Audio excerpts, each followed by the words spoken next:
But yeah, all right. And I have to read this, by the way. This is our title sponsor today, so I'm not just trying to hype up Chad, but it literally says NBA Draft GOAT Chad Ford, Locked On NBA Draft host Rafael Barlow, and Locked On NBA host John Corrales will be live this year covering the NBA Draft here in Texas at the WFAA studio. So we'll be here in Dallas, Texas. Brought to you by Built Bar. Get the local expert analysis on each pick. Follow Locked On NBA on YouTube and watch our live coverage on July 29th at 7 p.m. Eastern, 6 p.m. Central. Also follow Locked On Network on Twitter. All right, today we're going to be getting into the 2020 NBA Draft for the Mavericks, going a little bit of a look back because you said something that was incredibly prophetic on our Locked On NBA live stream show that just became a huge story. It was very small at the time, and then it just blew up completely with the Athletic article. We're going to talk about this year's draft to see if the Mavericks can get back in, maybe a couple of targets if the Mavericks decide to buy in or things like that. And then what should we expect from a brand new front office looking at a draft? And things like that. So we're going to get into that with Chad Ford. So let's start with it. I kind of just want to play this video straight up, like straight out of the bat. This was us on the live stream last year, the Locked On NBA Draft live stream show. There's obviously David Locke. Twitter, by the way, I think just devalues these videos like later because the quality is much worse than it was. But this is us on that draft night. And I'm going to play this video and people hopefully can listen and hear a buzzword and a name that came up in this video. Green. I think Josh Green over Saddiq Bey is a fairly significant surprise to the way this draft was broken down, Chad. For sure. I think we thought Bey was like one of the high risers in this draft that because his floor was pretty high, that he was going to jump ahead of some of these guys like Green. But, Green is younger. He certainly has the ability to defend multiple positions. He tested as one of the best athletes in this draft. A lot of questions about his jump shot here. The analytics guys liked him. I know there's going to be some teams in the 20s that are going to be upset that he's not on the board, but we'll be probably pretty happy that Bey is. Nick, what's your reaction to Josh Green? Yeah, Josh Green, a little bit of a surprise for me at least. Isaac and I on Locked On Mavs have been talking about Saddiq Bey all the time, saying could they trade up for him? Could they go get a guy like that? Seemed like he'd be a perfect fit. But Josh Green, another 3-and-D type guy as well that they could go get.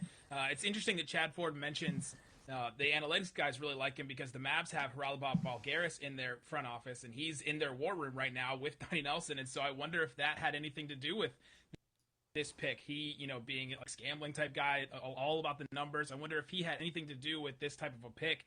But you get another, defensive wing to bring into the Mavericks fold, and they definitely need guys like that to play defense. I think he did. Actually, I think that he's playing an increased role in their front office, and Mark Cuban has always been intrigued by the analytics side of things, and he may have the ear of Mark Cuban right now.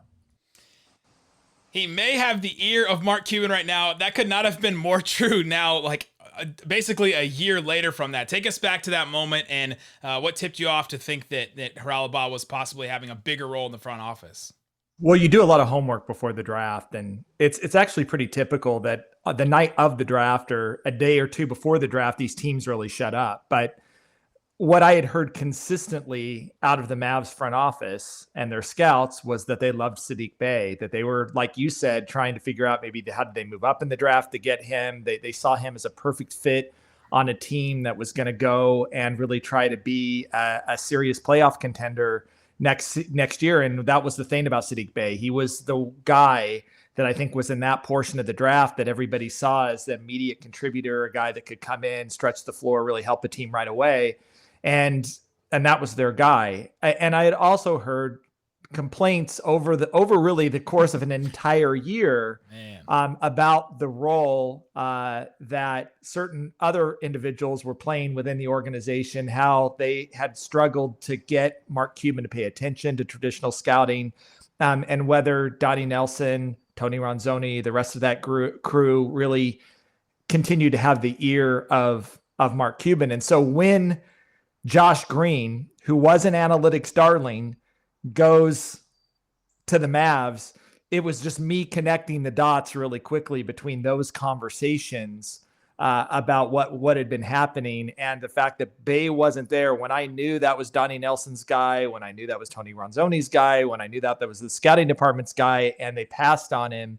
That was a pretty clear signal to me that they just don't have the juice that they have in the front office anymore. I think it's actually fascinating to me that it took an entire year really for that to come to head. And then, of course, the Athletic article sort of lays it all out in a way that I actually found to be fairly accurate from what I'd been hearing over the last year. I know Mark Cuban had a different take on it, but that's what I'd been hearing out of Dallas for a while. So it did make a lot of sense. I mean, it made a lot of sense to me that when it happened the way that it did, it went down. And look, this tension, by the way, I should point out, isn't always a bad thing. There's lots of front offices that bring in people with different perspectives, and they debate, sometimes scream at each other on draft night over prospects. That in and of itself isn't uncommon. It isn't uncommon for people to feel frustrated on draft night because the team didn't draft the player that they thought the team should draft. We talk all the time about consensus. And not only is there not an NBA consensus, there's rarely a team consensus in a draft room on draft night about, who that prospect should be. And so none of that is particularly out of the ordinary. What is out of the ordinary is to have someone who's really framed as a consultant, ultimately being the person that the owner leans on to make the final decisions, not your general manager, not your scouting staff, consistently. That will happen from time to time, but it was starting to happen consistently in Dallas, and I think that was the sign.